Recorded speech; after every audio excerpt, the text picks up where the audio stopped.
Hello, I am Trang, co-founder of pTrackly. Today, let's talk about SOC 2. SOC 2. Auditing is basically like an assessment of a company's controls related to protecting information or customer data. You can think of it like checking whether a company locks important filing cabinets, limits access to sensitive databases, or has proper procedures for handling customer data.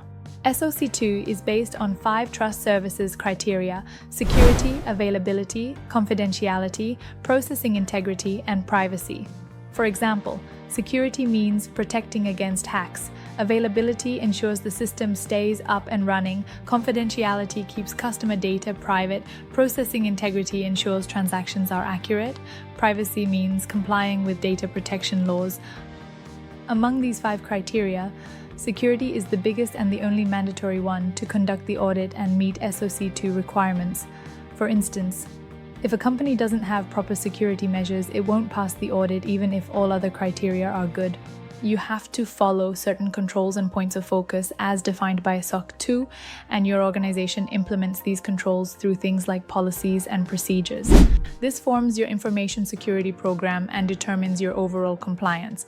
For example, a company might have a policy that employees can only access data necessary for their role, with monthly checks to verify compliance. And so, how the SOC 2 preparation process works? To aim for SOC 2 compliance, a company must first choose which of the 5 trust services criteria they want to comply with.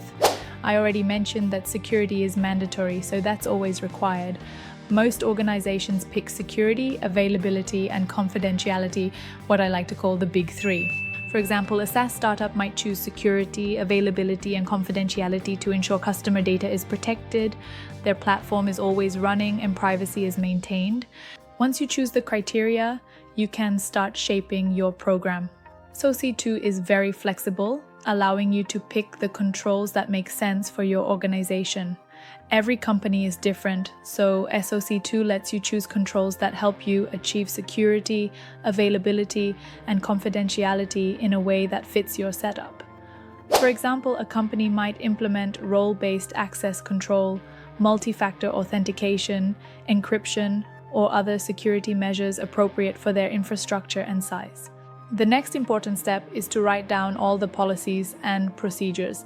You need to put everything your information security program requires into writing so that any new hire knows exactly what to follow. These policies and procedures form the foundation of compliance across the organization. This is also what auditors check to ensure you are following your program. For example, if your policy says you'll conduct annual AWS access reviews, the auditor will want proof, like logs or emails, showing the review actually happened as planned. The SOC 2 preparation process works like this. You implement the program and start operating in compliance for a period of time. For example, a company might start implementing access controls in January, perform reviews starting in February, and the auditor will assess activities from January through December. Timing depends on the type of audit you are doing. There's SOC 2 Type 1 and Type 2. I'll explain more, but for Type 2, the audit happens over a period of time. So the audit period might last a year, but that doesn't mean you're being audited the whole year. Typically, the actual audit takes place over the last 1 to 2 weeks of the period. Audits usually take 2 to 6 weeks, depending on the back and forth between you and the auditor and the information you provide.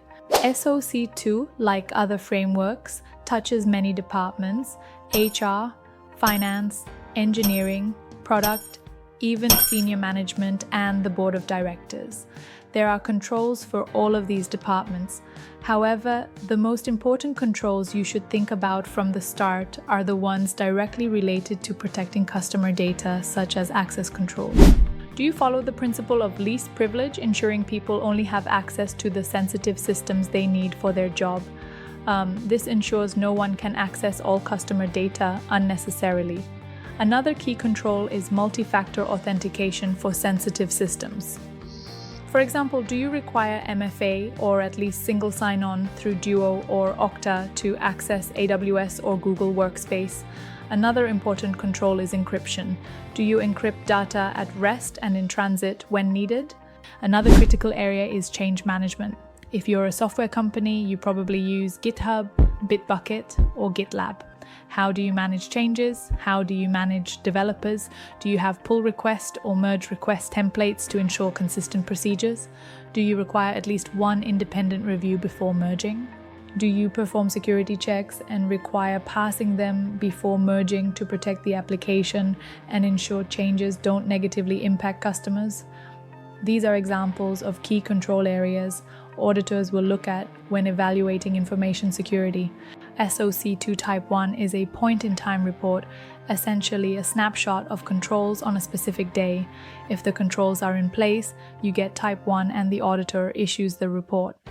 Type 2 assesses controls over a period of time, usually 3 months. The auditor reviews the 3-month period during a 2 to 6 week audit, asking for evidence that you complied throughout. During audit prep and the audit itself, you need to ensure human-involved processes, things employees must do regularly, are effective. For example, onboarding, offboarding, change management, board meetings, performance reviews, roles, and responsibilities. If someone is absent or steps are skipped, that can create risks and reduce operational effectiveness. This is where companies like SecureFrame help by automating HR processes to ensure continuity. Some advice: start early. Build a security culture from day one to ensure success. If you wait too long, culture is hard to change. When building a B2B company, it's hard to sell to large US enterprises without SOC 2 compliance. So, as soon as you form your company, start thinking about compliance programs because customers will ask. SOC 2 isn't just a compliance program, it's also a sales tool, helping you sell to large organizations and build trust that you protect customer data. SOC 2 isn't enough for your full security program, but is essential to show that you take security and compliance seriously.